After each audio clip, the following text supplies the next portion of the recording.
எனக்கு ஒரு சம்பவம் ஞாபகம் வருது. நான் காலேஜில் படிச்சுட்டு இருக்கும்போது எக்ஸாம் டைமில் ஸ்டடி டைம் நாங்கள் பண்ணிகிட்டு இருந்தோம். அப்போ எனக்கு ஒரு டவுட்டுன்னு சொல்லிட்டு பக்கத்தில் இருக்கிற ரூமுக்கு நான் போனேன். என்னோடய ஃப்ரெண்டுக்கிட்ட டவுட் கேட்குறதுக்காக நான் போனேன்.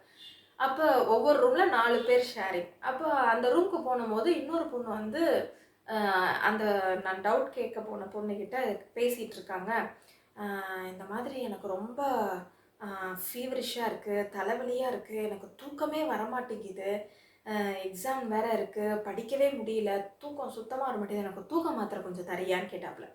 இந்த பொண்ணு வந்து அவங்க அம்மா வந்து மெடிக்கல் ஃபீல்டில் இருக்கிறனால அவள்கிட்ட நிறைய டேப்லெட்ஸ் எல்லாம் அவங்க வச்சுருப்பாங்க. எப்போயுமே ஃபஸ்ட் எய்ட் கிட்ட மெடிசின்ஸ் எல்லாம் எப்போயுமே கையில் வச்சுருப்பாங்க. உடனே அந்த பொண்ணு கேட்குறா, எனக்கு வந்து தூக்கமே வரமாட்டேங்குது, எனக்கு வந்து மாத்திரை கொடு, தூக்க மாத்திரை கொடு அப்படின்னு கேட்குறா. உடனே இவன் என்ன பண்ணா, சரி ஓகே தரேன் அப்படின்னு ரொம்ப நேரம் சொல்லி பார்த்தா, நீ போய் கொஞ்சம் நேரம் வாக் பண்ணிட்டு வா, தூங்கு எல்லாம் சொன்னாலும், நான் என்னென்னமோ பண்ணி பார்த்துட்டேன்டி, எனக்கு ஒன்றுமே நடக்க மாட்டேங்குது, எனக்கு மாத்திரை மட்டும் கொடுடி, நான் தூங்கிடுறேன்னா.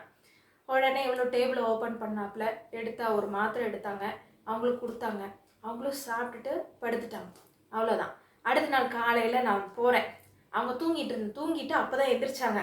அப்பா நல்லா தூங்கிட்டேன் இன்னைக்கு, நீ கொடுத்த மாத்திரை பயங்கரமாக வேலை செஞ்சிச்சு, நல்லா இன்னைக்கு ஃப்ரெஷ்ஷாக இருக்கேன் என்னாப்புல. என்னன்னு பார்த்தா அப்போ சிரிச்சாப்புல. அவள்கிட்ட சொல்லலை, சிரிச்சுட்டு என்கிட்ட சொன்னாப்புல, அவளுக்கு நான் நைட்டு கொடுத்தது விட்டமின் மாத்திரை, தூக்க மாத்திரை இல்லை அப்படின்னு சொல்லிட்டு. இப்போ பார்த்தீங்கன்னா அவங்க என்ன நினச்சி சாப்பிட்டாங்க, தூக்க மாத்திரை நினச்சி சாப்பிட்டாங்க. ஆனால் அவங்க சாப்பிட்டது என்ன மாத்திரை, ஒரு விட்டமின் மாத்திரை. ஒரு விட்டமின் மாத்திரைக்கு இவ்வளோ பவரா? விட்டமின் மாத்திரை சாப்பிட்டு அவங்க தூங்கிட்டாங்க. ஆனால் என்ன, எதனால் அவங்களுக்கு அவ்வளோ நல்லா தூக்கம் வந்துச்சு? ஒரு வாரமாக அவள் தூங்க முடியாமல் ஸ்ட்ரகிள் ஆனால் விட்டமின் மாத்திரையை தூக்க மாத்திரைன்னு நினச்சி சாப்பிட்டதுனால அவளுக்கு அவ்வளோ நல்லா தூக்கம் வந்துச்சு அன்றைக்கி நைட்டு.